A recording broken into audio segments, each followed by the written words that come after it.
ఏంట్రా 2 సార్లు అన్నావు? ఇద్దరం ఉన్నాం కదరా. ఓ చెప్పండి, మీకు కావాల్సింది లవ్వా డబ్బా? ఆ రెండు కాదు. అయ్యో, మరి ఏం కావాలి? పెళ్లి. ఓ. ఏమండి, ఆ డబ్బేదో మా దగ్గర ఉంది కదా, పెళ్ళైన తర్వాత పెద్ద అనాథాశ్రమం కట్టించి ఇంకా చాలా మంది పిల్లలు పెంచుకుందాం. మనం కూడా పెళ్లి చేసుకుని చాలా మంది అనాథ పిల్లలు కందాం. మన పిల్లలైతే అనాథలు ఎలా అవుతారు?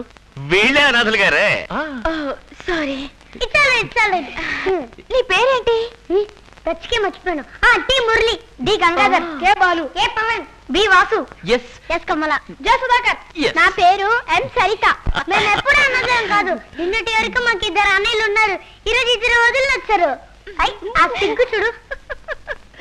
ఏంటి మీరు దీని సినిమాకో పార్కో తీసుకెళ్లి బీట్ కొట్టకుండా చిన్న పిల్లల మధ్యలో కూర్చొని మాట్లాడుకుంటూ అక్కడ సిగ్గు చూడు. మురళి, నువ్వు ఇలాగా అధిక ప్రసంగం చేశావంటే నిన్ను గట్టిగా పట్టుకుని